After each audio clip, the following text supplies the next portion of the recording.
Hi, in this video I'm going to be talking about modal verbs of permission. Now, as I mentioned in the video at the top of this post, there are two things that we can use. We can use can or we can use may. I hope you remember that I put a little exclamation mark because may is very, very formal. Okay, whereas can is something that we use in everyday speech. So, the key to permission is that someone, maybe a teacher, has the power to say yes or to say no. Okay, so to come back to an earlier example, my teacher says I can drink coffee in class. That's because teacher drinks coffee as well. Without coffee, I am nothing. So my students are allowed to drink coffee. It's fuel for the brain. Again, we're going to go to subject, modal, infinitive. And in this case, the teacher is saying, yes, you can do that. Remember that if I want to say no, then I would say no, you can't, or potentially no, you mustn't. With may, it's usually used with questions. So something like, may I go to the bathroom?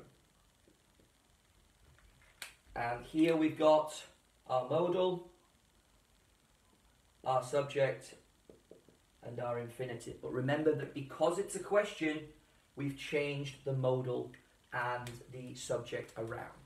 That would be very formal. You can, of course, also say, can I go to the bathroom? That would be quite normal, quite relaxed. Another natural thing that we use to talk about permission is allowed to. As I mentioned in the previous video when I talked about can't for prohibition, can is used for many different things. And sometimes it might not be clear to the listener what you mean when you use the word can. Perhaps you could be talking about an ability here.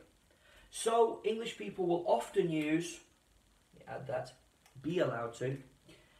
So we will say things like, my teacher says I am allowed to drink coffee in class. Drink coffee in class. That's terrible writing, Liam. There we go. Okay, so you've got your subject, you've got your modal.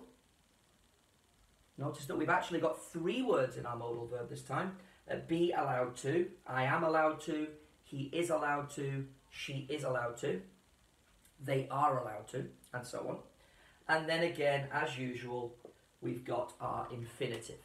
This is a natural thing that we would often say if we don't want to use can because it could be a little bit confusing. That's it for this video. We've got one more video after this, and that is related to ability. So check that out right below this video. Take care.